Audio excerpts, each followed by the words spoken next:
ইন্নাল্লাযীনা ক্বালু রাব্বুনাল্লাহ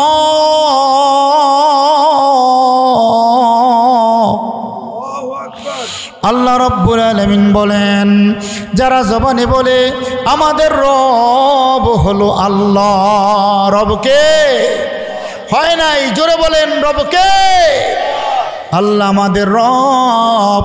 যারা জবানে বলে দেয় আল্লাহ আমার রব, সুম্মা ইসতাকামু, রবকে রব বলে মানার পরে, আল্লাহকে রব বলে মানার পরে আপনার উপর নির্যাতন আসতে পারে, আপনার উপর অত্যাচার আসতে পারে, তারপরেও যারা সুম্মা ইসতাকামু, ইস্তেকামাত করবে, অটল অবিচল থাকবে, তাদের জন্য আল্লাহ তাআলার পক্ষ থেকে পুরস্কার। বলি সুবহানাল্লাহ।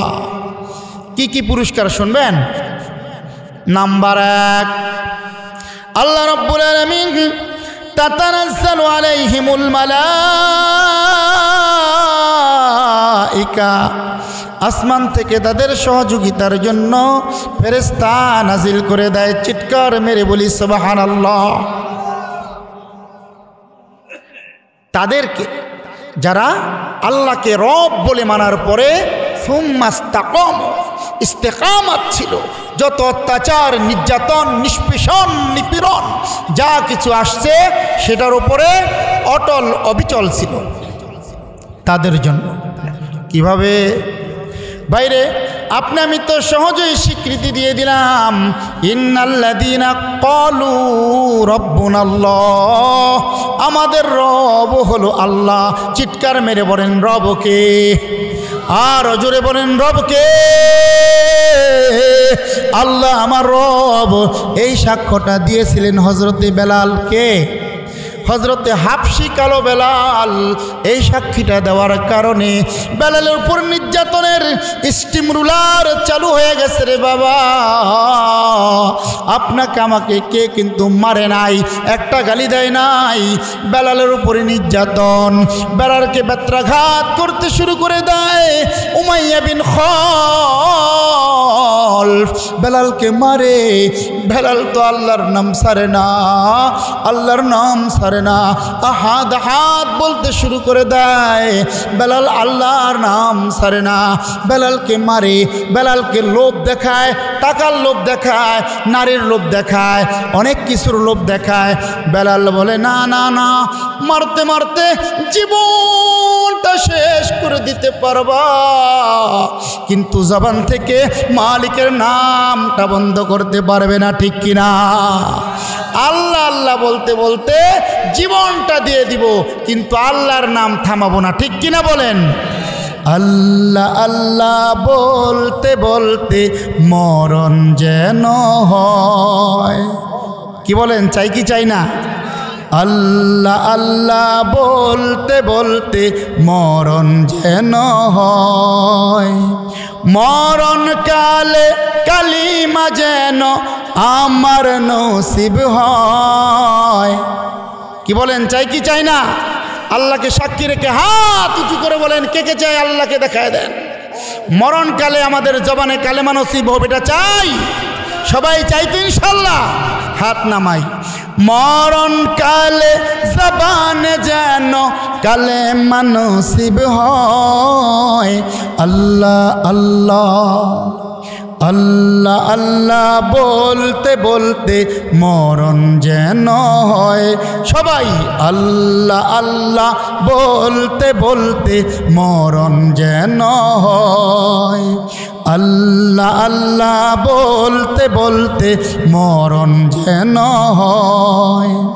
মরণকালে জবানে যেন, মরণকালে জবানে যেন কালেমা নসিব হয়, আল্লাহ আল্লাহ আল্লাহ আল্লাহ বলতে বলতে মরণ যেন হয়।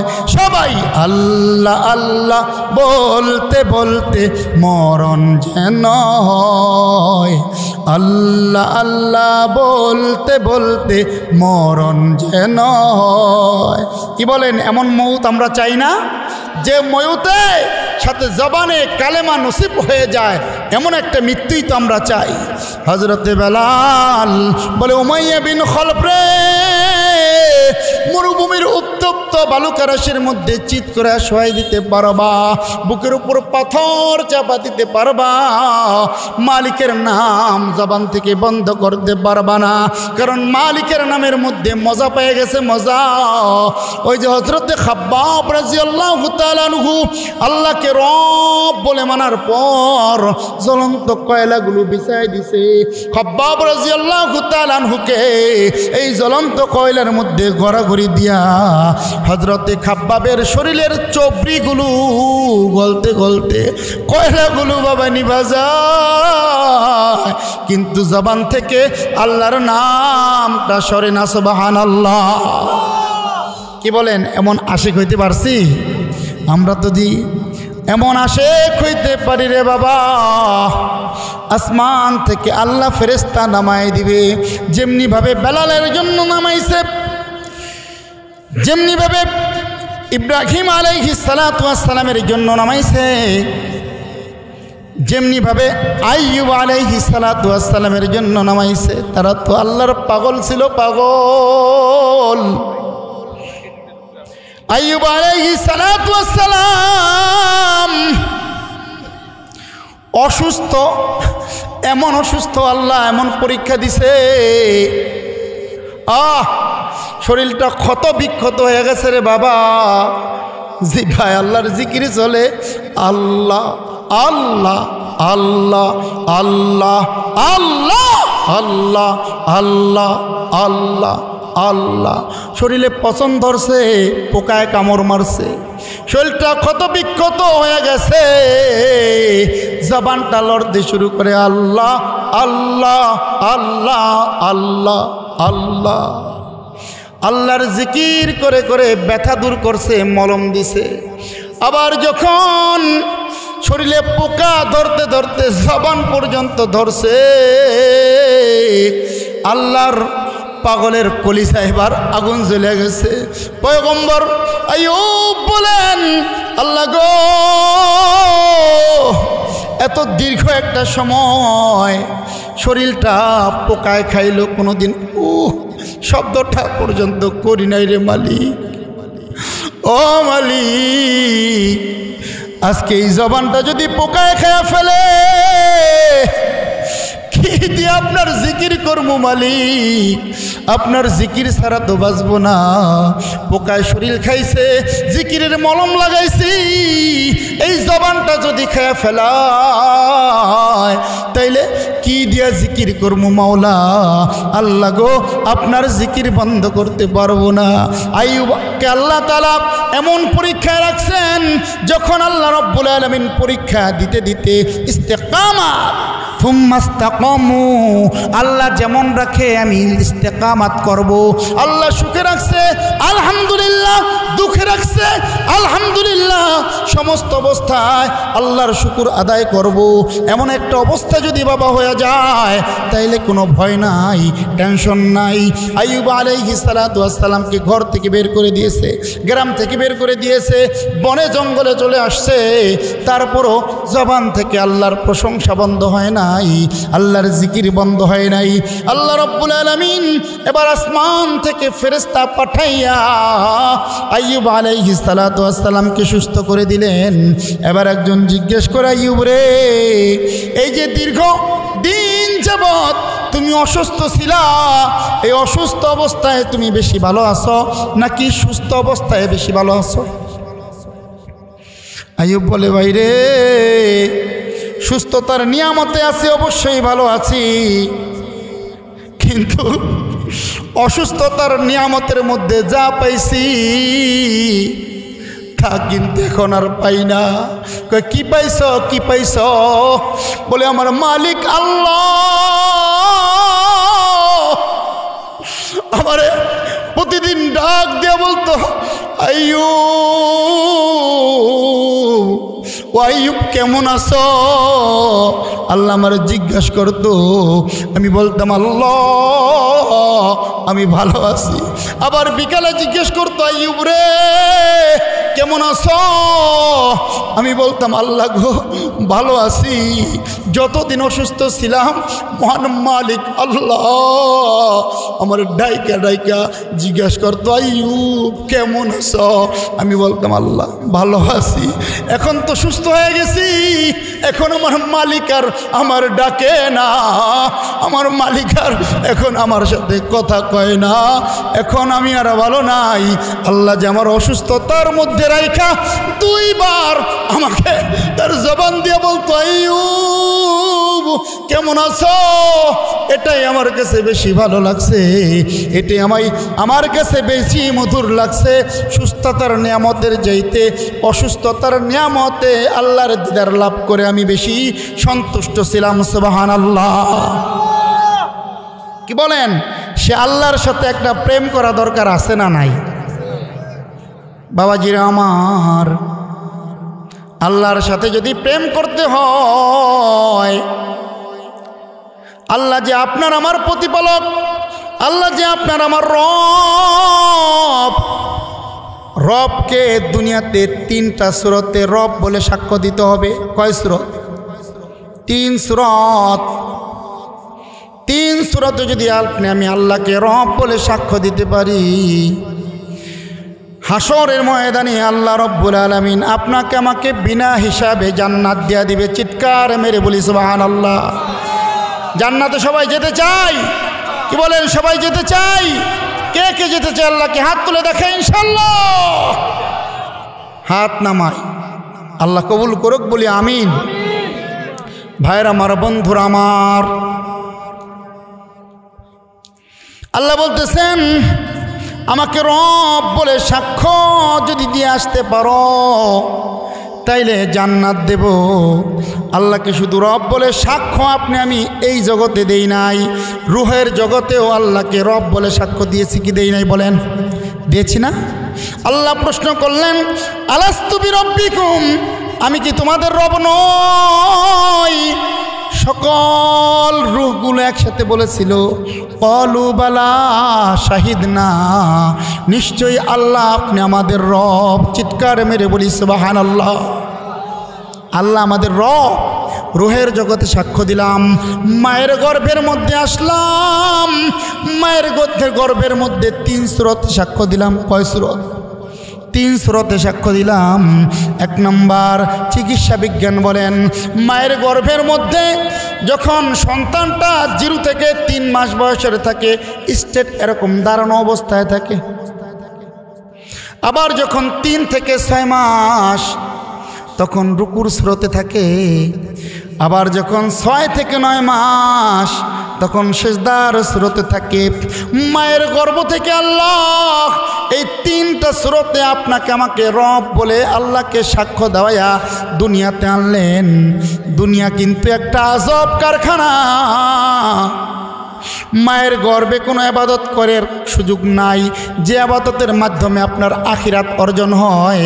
রুহের জগতে ইবাদত করার কোনো সুযোগ নাই, যেটা আপনার আখিরাত অর্জন হয়।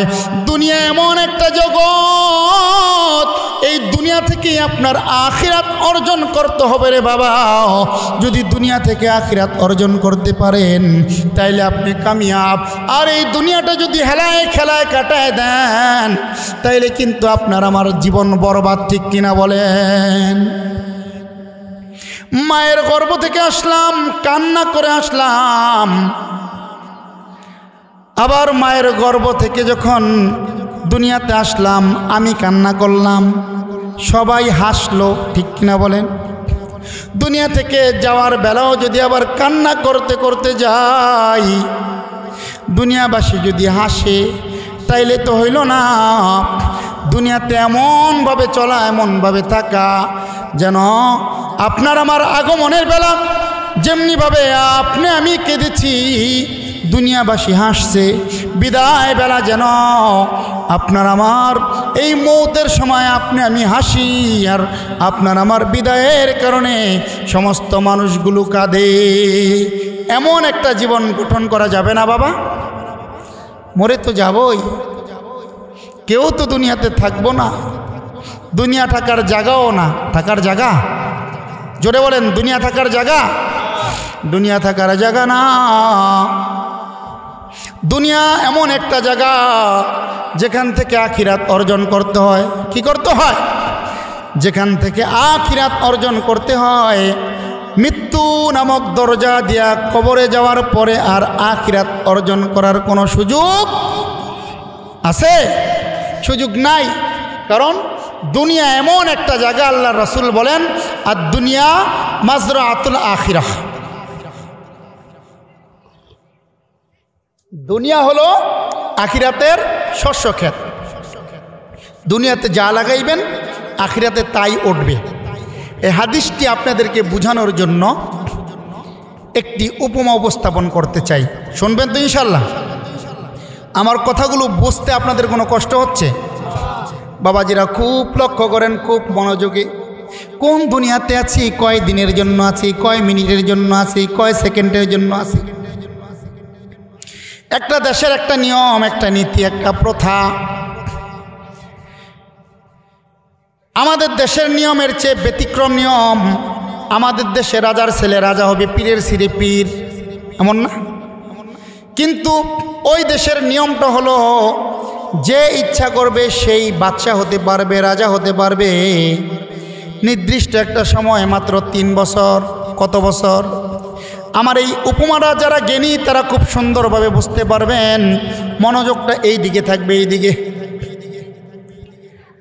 দেশময় ঘোষণা করা হলো, কে আছো 3 বছরের জন্য রাজত্ব নিবা? এক লোক দাঁড়ায় বলল, আমি বাদশা হতে চাই।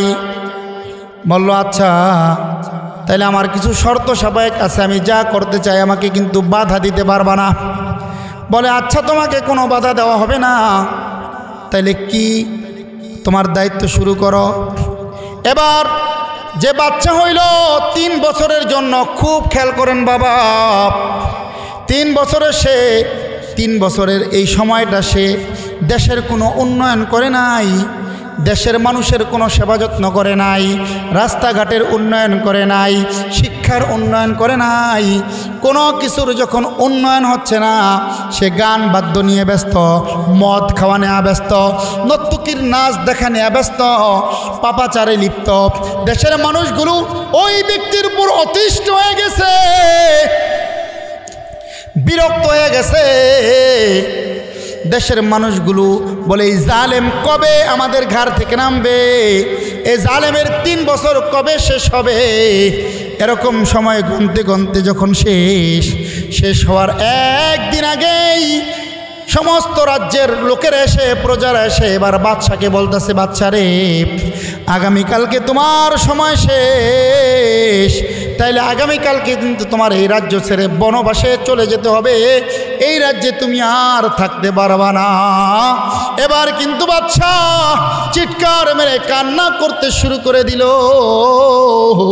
হায় রে, এই 3টা বছরের বাদশাহী কেন করতে গেলাম?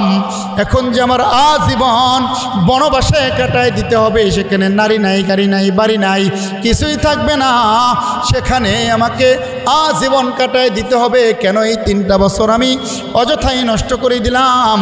বিদায় বেলা কান্না শুরু করে দিয়েছে। দেশের মানুষগুলো তার বিদায় বেলা হাসতে শুরু করে দিয়েছে, আর বাদশা বিদায় বেলা কাঁদতে শুরু করে দিয়েছে। এজন্যই তো কবি বলেন, আনতাল্লাযী ওয়ালাদাতকা উম্মুকা বাকিয়ান ওয়ান্নাসু হাওলাকা ইয়াদহাকুনা মাসরুরা। আনতাল্লাযী ওয়ালাদাতকা উম্মুকা বাকিয়ান ওয়ান্নাসু হাওলাকা ইয়াদহাকুনা মাসরুরা। ফাজহাদ লিনাফসিকা ইয ইয়াকুনু বাকিয়ান ফি ইয়াউমি মাউতিকা যাহিকাও ওয়া মাসরুরা। ফি ইয়াউমি মাউতিকা যাহিকাও ওয়া মাসরুরা। যখন তুমি একা এসেছিলে ভবে, কেঁদেছিলে তুমি একা, হেসেছিল সবে। এমন জীবন তুমি করো হে গঠন, মরণে হাসিবে তুমি কাঁদিবে ভুবন, মরণে হাসিবে তুমি কাঁদিবে ভুবন, এমন জীবন তুমি করিও না গঠন, মরণে কাঁদিবে তুমি হাসিবে ভুবন। চিৎকার মেরে বলেন যদি বুঝে থাকেন বাচ্চা যে 3টা বছর কাটাইছে সে চালাক না বলদ? বলদ না? 3টা বছর হেলায় খেলায় কাটায় এবার আজীবন সে বনবাসে চলে গেল। ভাইরা আমার, বন্ধুরা আমার, আবার দেশময় ঘোষণা হলো, কে আছো কে আছো? এবার বাদশাহীর দায়িত্ব গ্রহণ করার জন্য কে আছো? একটা লোক এবার দাঁড়ায় বলতেছে, আমি বাদশা হতে পারি, আমার কিন্তু কিছু শর্ত আছে। কয় কি শর্ত? কয় আমার এই 3 বছর পার হওয়ার পরে আমাকে কোথায় রাখা হবে, কোন দ্বীপে রাখা হবে, কোন বনবাসে রাখা হবে, সেই ঠিকানাটা আমাকে এখন জানায় দিতে হবে। এবার দেশবাসী বলল, হাত তোমারে জানায় দিতে হবে, জানায় দেব। ভাইরা আমার, বন্ধুরা আমার, এবার যখন জানায় দেওয়া হলো, বাদশা এবার দায়িত্ব নিয়া দায়িত্ব পালন করতে শুরু করে দিল। সে কিন্তু ব্যতিক্রম, নাওয়া নাই, খাওয়া নাই, ঘুম নাই, দেশের উন্নয়ন, শিক্ষার উন্নয়ন, রাস্তাঘাটের উন্নয়ন, অর্থাৎ দেশবাসী তাকে যে দায়িত্ব দিয়ে সিংহাসনে বসিয়েছে সে তার দায়িত্ব পরিপূর্ণভাবে পালন করেছে। শিক্ষা ব্যবস্থা, চিকিৎসা ব্যবস্থা সব কিছু সুন্দরভাবে করতেছে। দেশের মানুষের মধ্যে একটা আনন্দের জোয়ার চলে আসছে। কখন যে 3টা বছর শেষ হয়ে গেল দেশের মানুষ টের পাইল না। এবার কিন্তু উল্টা স্রোত, উল্টা স্রোত। কেমন? দেশবাসী প্রত্যেক রাজাকে সতর্ক করতো আর একদিন আছে। এবার কিন্তু বাদশা একদিন পূর্বে সমস্ত মানুষগুলোর ডাইকে বলতেছে, ও দেশবাসী, তোমরা একটু আসো, তোমাদের সাথে একটু কথা আছে। বলে কি কথা? বাদশা ভালোই তো দেশ চালাইতেছেন, খুব ভালো আছি। বলে না না, আপনারা ভালো আছেন, আমি তো ভালো নাই, কারণ আমার 3টা বছর শেষ। আপনারা যে দায়িত্ব দিয়েছেন এই দায়িত্ব পরিপূর্ণ পালন করতে পারছি কিনা বলেন? কয় নিশ্চয়ই পেরেছ। কয় তাইলে আমার 3 বছর শেষ, আমাকে এবার বিদায় দাও, আমি চলে যেতে চাই। বলে বাদশা গো, তোমাকে বিদায় দেওয়া যাবে না, কারণ তোমার মতো ন্যায়পরায়ণ বাদশা আমরা আর পাবো না। বাদশা বলে না, আমাকে বিদায় দিতে হবে, কারণ এই 3টা বছর আমি রাজত্বের রাজা ছিলাম, কিন্তু রাজার সুখ আমি আদায় করি নাই, রাজার সুখ আমি নেই নাই। আমাকে যেই দ্বীপে পাঠানো হবে সেই দ্বীপের ফিকির করেছি। একটা বয়োবৃদ্ধ দাঁড়ায় বলে, বাদশাহ বিদায় বেলা সব বাদশা তো কাঁদলো আর দেশবাসী হাসলো, ব্যতিক্রম হয়ে গেল তোমার বেলা। তুমি যে যাওয়ার বেলা হাসতেছ, কারণ তুমি তো বনবাসে থাকবা যেখানে কোনো সুখ শান্তির ব্যবস্থা নাই। তাইলে তুমি বনবাসে থাকলে তুমি হাসতেছ কেন? এবার বাদশা বলে, তাই রে ভাই, আমি দায়িত্ব নেওয়ার পূর্বেই জিজ্ঞেস করছিলাম আমারে এই 3 বছর পর কোথায় পাঠাইবা, কোন দ্বীপে পাঠাইবা? তোমরা বলেছিলাম অমুক দ্বীপে পাঠাইবা। সেখানে আমি বিশাল এক জাহাজ ভরে সৈন্য সামন্ত পাঠাইয়া আমার জন্য একটা রাজত্ব কায়েম করেছি, রাজপ্রাসাদ করেছি। সেই রাজপ্রাসাদ আমার জন্য অপেক্ষা করতেছে। তোমরা তো 3 বছরের রাজত্ব দিয়েছিলা, আমি সেখানে অনাদি অনন্তকাল থাকবো, অতএব আমি এখানে আর থাকতে পারবো না। এটা আমার জন্য জেলখানার মতো। আর দুনিয়া আখিরা, আমার জন্য আমার ওই যে দুনিয়া, ওই যে দ্বীপ যেখানে আমি আমার রাজপ্রাসাদ তৈরি করেছি, সারা বছর থাকবো, সেখানেই আমাকে যেতে হবে। ও ভাইয়ের আমার, বন্ধুরা আমার, এবার বুঝে থাকলে বলেন এই বাচ্চাটা চালাক না বোকা? চালাক না? কারণ বাচ্চা জানে 3 বছর শেষ হলে তাকে আজীবন যেই দ্বীপে থাকতে হবে সেই দ্বীপের জন্য যদি কিছু করে যেতে পারি এটা আমার জন্য থাকবে, কারণ 3 বছর পর তো আর আমি এখানে থাকতে পারবো না। ও মুসলমান, খুব লক্ষ্য করুন রে বাবা, আমি যে দুনিয়াতে আসছি 60 বছর 70 বছর হায়াত নিয়ে আসছি, এই হায়াতটা শেষ হয়ে যাবে। আল্লাহ রব্বুল আলামিন কিন্তু এই হায়াতের পরে কোথায় আমি থাকবো সেই ঠিকানা জানাই দিছেন। আর এই দুনিয়াটাও আপনার জন্য আমার জন্য একটা শস্য ক্ষেত। আমার ওই দুনিয়াটা সুন্দর করার জন্য এই দুনিয়াটা ইউজ করতে বলেছে, এই দুনিয়াটা এমনভাবে গুছায় নেওয়ার জন্য বলছে যেন এই দুনিয়াতে আমি আখিরাত অর্জন করতে পারি। এই ক্ষণস্থায়ী দুনিয়া থেকে মৃত্যু নামক দরজা দিয়া বিদায় নেওয়ার সাথে সাথে যেন মালাকুল মউত হাসরের মালাকুল মউত জান্নাতের চিত্রটা তুলে ধরে বলে, বান্দা আয় আয় আয়, দুনিয়াতে এই জান্নাতটাই তুই অর্জন করছ, আখিরাত তোর এত সুন্দর জান্নাতুল ফেরদৌসের চিত্রটা তুলে ধরবে। আর ওই আল্লাহর বান্দাটা দুনিয়া থেকে বিদায় নেওয়ার জন্য পাগল পারা হয়ে যাবে, চিৎকার মেরে বলবে, ছেড়ে দাও ছেড়ে দাও, তাড়াতাড়ি যেতে চাই তাড়াতাড়ি যেতে চাই। ওই মুমিনের বিদায়ে সমস্ত মানুষগুলো কাঁদবে, আসমান কাঁদবে, জমিন কাঁদবে, কারণ ওই মুমিনটা যে আখিরাত সুন্দর করে ফেলেছে। ঠিক কিনা বলেন? কি বলেন ভাই? আমরা আগের সেই বোকা বাচ্চার মতো বাচ্চা হতে চাই নাকি চালাক বাচ্চার মতো বাচ্চা হতে চাই? তাইলে আমাদের এই জিন্দিগির সময়টা হলো স্বল্প একটা সময়। এই সময়টা যদি আমরা হেলায় খেলায় মানুষের গীবত শেখায়তে অপকর্মে পাপাচারে লিপ্ত হয়ে কাটায় দেই, তাহলে কিন্তু আখিরাত আপনার আমার ধ্বংস। ঠিক কিনা বলেন? আখিরাত আপনার আমার বরবাদ। সেজন্য আখিরাতের ফিকির করতে হবে। ঠিক কিনা বলেন ভাই? এই দুনিয়া থেকে আপনার আমার বিদায় নিতে হবে। দুনিয়াতে আমি রবকে 3 স্রোতে সাক্ষ্য দিব। কয় স্রোত? অর্থাৎ 5 ওয়াক্ত নামাজের মধ্যে আমি দাঁড়ায় দাঁড়া আল্লাহকে রব বলে সাক্ষী দিয়ে বলতেছি, আলহামদুলিল্লাহি রব্বিল আলামিন। সমস্ত প্রশংসা রব আল্লাহর জন্য, যিনি বিশ্বজগতের মালিক। ঠিক কিনা বলেন? আবার সাক্ষ্য দিলাম, রুকুর মধ্যে চলে গেলাম, রুকুর মধ্যে যেয়ে বলতেছি, সুবহানা রব্বিয়াল আযীম। আমার আজিম রব আল্লাহর প্রশংসা। এখানেও আমি আল্লাহকে রব বলে সাক্ষ্য দিলাম। সেজদায় গেলাম, সেখানেও রব বলে সাক্ষ্য দিলাম। যারা 3 স্রোতে আল্লাহকে রব বলে সাক্ষ্য দিবে রে বাবা, তাদের জন্য হাসরের ময়দানে আল্লাহর পক্ষ থেকে পুরস্কার। সুবহানাল্লাহ। মৃত্যু যে আমাদের হবে এটা আমরা বিশ্বাস করি সবাই? জোরে বলেন, বিশ্বাস করি?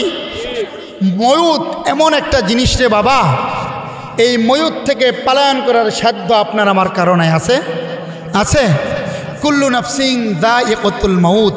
মুসলিম সম্প্রদায়ের লোকেরা যেমনিভাবে মানে, হিন্দু সম্প্রদায়ের লোকেরাও মানে। ঠিক কিনা বলেন? খ্রিস্টান সম্প্রদায়ের লোকেরাও মানে কুল্লু নাফসিন যায়িকাতুল মাউত। ইহুদি সম্প্রদায়ের লোকেরাও মানে কুল্লু নাফসিন যায়িকাতুল মাউত। যে নাস্তিক আল্লাহ মানে না, সেও মানে কুল্লু নাফসিন যায়িকাতুল মাউত। ঠিক কিনা বলেন? এজন্য মৃত্যুবরণ আমাদের করতেই হবে, হাসরের ময়দানে আমাদের দাঁড়াতেই হবে। যে আমি যদি এই 5 ওয়াক্ত নামাজের মাধ্যমে আল্লাহকে রব বলে সাক্ষ্য দিতে পারি, আল্লাহ সুবহানাহু তাআলা হাসরের ময়দানে আমাদেরকে একটা পরীক্ষা নেবেন। হাদিস আসছে, আমাদের মক্তবের বাচ্চারা পড়ে, আউয়ালু মা ইউহাসাবু বিহিল আবদু ইয়াউমাল কিয়ামাতিস সালাহ। কিয়ামতের ময়দানে সর্বপ্রথম কিসের হিসাব হবে? জোরে বলেন। হায় রে, নামাজ আমরা তো ঠিকমতো পড়ি না, এই জন্য চিন্তা করতেছি অন্য হিসাব কিতাব নেই, নামাজের ডাকে না নেই। এরকম নাকি?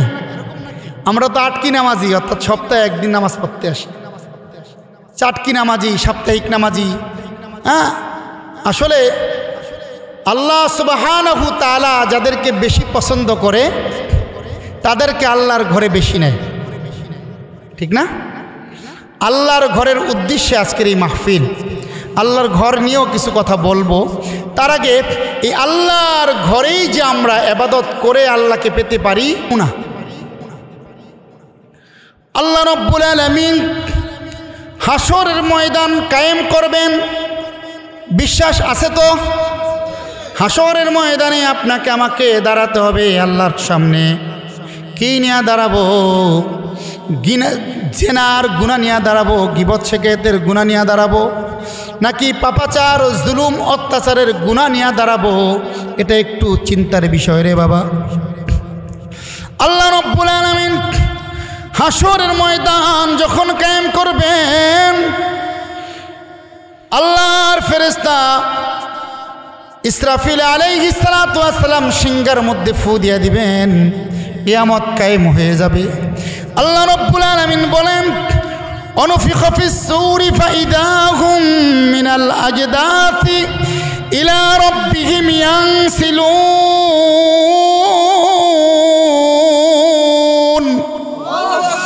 আল্লাহ রাব্বুল আলামিন বান্দাদেরকে ডাক দিয়ে বলবেন, বান্দারে কিয়ামত কায়েম হয়ে গেছে। আল্লাহর ফেরেশতা ফু দিয়া দিবে। এবার মানুষগুলো কবর থেকে লাফায় লাফায় উঠবে আর বলবে, ক্বালু ইয়া ওয়াইলানা মান বা'থানা মিন মারকাদিনা হাযা মা ওয়াদার রহমান। মানুষগুলো যখন কবর থেকে লাফায় লাফায় উঠবে আর বলবে, একটু আগে না কবরে শুইলাম,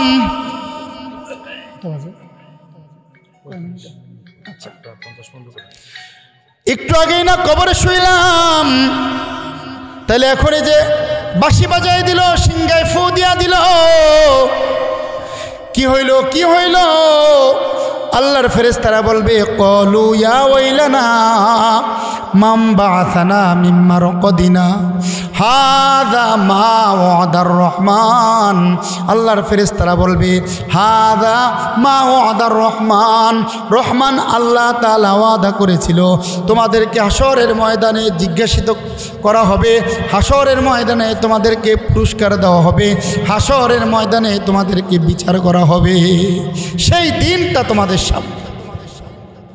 সময় যেহেতু স্বল্প, সংক্ষিপ্ত আকারে টেনে আনতেছে। ভাইয়ের আমার, বন্ধুরা আমার, আল্লাহ রাব্বুল আলামিন বলবেন, বান্দারে দুনিয়াতে আমি আল্লাহর কুদরতি পায়ের মধ্যে কি সেজদা দিয়েছিলাম? আমি আল্লাহকে রব বলে সাক্ষ্য দিয়েছিলাম। সমস্ত হাসরবাসী বলবে, আল্লাহ গো দিয়েছি। আল্লাহ কিন্তু জানেন কোন বান্দা দিয়েছে, কোন বান্দা দেয় নাই, ঠিক কিনা বলেন? আল্লাহ বলবেন, সূরা কলমের মধ্যে আল্লাহ তাআলা চিত্রটা তুলে ধরছেন। আল্লাহ রাব্বুল আলামিন বলবেন, ইয়াওমা ইউকশাফু আন সাকিন ওয়া ইউদআউনা ইলাস সুজুদ।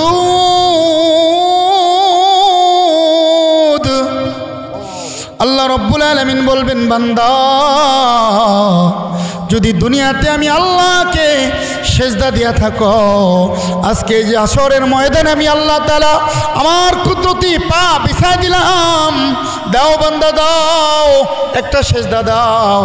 যারা আল্লাহ তাআলাকে সেজদা দিয়েছে, শীতকে উপেক্ষা করে, ঠান্ডা পানি যেহেতু করে আল্লাহর ঘর মসজিদে এসে আল্লাহর কুদরতি পায়ের মধ্যে সেজদা দিছে, বার্ধক্য যাদেরকে আটকায় রাখতে পারে নাই, শীত যাদেরকে আটকায় রাখতে পারে নাই, বিবির মায়া বিছনায় জড়ায় রাখতে পারে নাই, আল্লাহর কুদরতি পায়ে মসজিদে এসে সেজদা দিছে। গভীর রজনী আল্লাহর প্রেমে পাগল হইয়া যায় নামাজে মাথাটা ঠেকাই আল্লাহর কাছে কান্নাকাটি করছে। ওই বান্দাগুলো যখন আল্লাহর এই নির্দেশ পাইবে, আল্লাহর কুদরতি পায়ের মধ্যে সেজদা দিয়া বলবে, আল্লাহ দুনিয়াতে তো এই পাটাই তালাশ করেছি রে মালিক, আজকে আপনার কুদরতি পা পাইছি, জান্নাত দেন কি জাহান্নাম দেন তা জানি না, কিন্তু আপনার কুদরতি পা আমরা আর ছাড়ব না। কি বলেন? এ কাতারে আমরা যেতে চাই না? 5 ওয়াক্ত নামাজ পড়ব তো ইনশাল্লাহ। কে কে পড়ব? আল্লাহকে হাত তুলে দেখাই, আল্লাহ কবুল করেন বলি আমিন। হাত নামা। আর যারা আটকি নামাজি, চাটকি নামাজি, সাপ্তাহিক নামাজি, মাসিক নামাজি, বাৎসরিক নামাজি, এরকম কিছু মুসল্লি আছে না নাই? এদের তোপতাপ কিন্তু একটু বেশি। হ্যাঁ, যারা 5 ওয়াক্ত নামাজি এদের সাথে ইমামের মোহাব্বত থাকে অন্তরঙ্গ। আর যারা আটকি নামাজি, চাটকি নামাজি, মাসিক নামাজি, রমজান মাস আসলে সামনের কাতারে টুপি পাঞ্জাবি আর আতর মারিয়া কাতারে বসে থাকে, এরাই ইমাম মুয়াজ্জিনের দোষ বেশি তালাশ করে। ঠিক বললাম নাকি বলেন? ঠিক কিনা? আশা দেখবে মাকড়ের আশ কোন জায়গায় আছে, কোন জায়গায় একটু ময়লা আছে, ধাতানি দিলে মনে হয় যে হায় রে ইমাম সাহেবের মতো মজলুম মনে হয় দুনিয়া তার কেউ নাই, এমন বুঝায় না? এমন বুঝায় না? ধাতানি বুঝতে হবে গোড়ায় সমস্যা, কারণ সেও দাতানি খাইয়েই ঘরের থেকে আইছে। কি দাতানি খাইয়া ঘরের থেকে আসছে, এখন কার কাছে বিচার দিব? মসজিদে চুপচাপ বসছে, এখন কোনো কাম পায় না, দেখছে মসজিদ একটু ধুলা, এখন ইমাম সাহেবকে ধমকায়। বুঝতে হবে যে চাচা তুমি যে ইমাম সাহেবরে ধমকাও, আসলে তুমি ঘরের থেকে ধমক খাইয়া আইছো অথবা মুক্কি খাইয়া আইছো। এই খাওয়ার কারণে এখন আর কই কি করবা? ইমাম সাহেব বেচারা মজলুম না? ইমামরা মজলুম না তো? আবু বকর, ওমর, ওসমান আলী, তলহা, জুবায়ের, এদের ভিতরে আখলাকে আজিমা থাকার কারণে এরা প্রতিবাদ করে নাই, কিন্তু এদের রক্তের দাম আছে। আছে না নাই? এদের রক্তের দাম আছে, ওলামা একরামের রক্তের দাম আছে, বদরের শহীদের রক্তের দাম আছে, উহুদের শহীদের রক্তের, সাজবা আজমাইনদের রক্তের দাম আছে, শাপলা চত্বর ওলামা একরামের রক্ত ঝরছে, সে রক্তের দাম আছে। টঙ্গীর ইস্তেমার ময়দানে তলবুল আলেমদের রক্ত ঝরছে, ওলামা একরামের রক্ত ঝরছে, আলেমদের রক্ত ঝরছে, এ রক্তের দাম আছে। ঠিক কি বলেন? যদি স্বাধীনতার পরের রক্তে ঝরার সেই রক্তের বিচার বাংলার জমিনে হতে পারে, খোদার কসম করে বলি, ওলামা একরামের রক্ত বাংলার জমিনে যেখানেই ঝরছে, শাপলা চত্বরে ঝরছে, সেখানের বিচার হবে। এরকম টঙ্গীর ময়দানে ঝরছে, সেখানের বিচারও হবে। যে চক্রান্ত করেছে, যারা আজকে তাবলিগ জামাতকে প্রশ্নবিদ্ধ করেছে, তাবলিগকে ডিভাইডেড করেছে, তাদেরকেও একটা দল উস্কানি দিয়ে এই নিষ্কুলুষ মুক্ত দাওয়াত ও তাবলিগের মেহনতকে আজকে বাংলার জমিন থেকে কুলুষিত করার জন্য, বাংলার সরলমনা মুসলমানদের চলমান এই মাদ্রাসাকে বন্ধ করে দেওয়ার জন্য একটা অপচক্রান্ত চলতেছে। ঠিক কিনা বলেন? অতএব তোমরা যারা আজকে আমিরের এতায়াত করবা বলে ওলামা একরামের বিদ্বেষ পোষণ করতেছ, ওলামা একরামের বিরোধিতা করতেছ, মনে রাখতে হবে ওলামা একরামের রক্তের দাম আছে।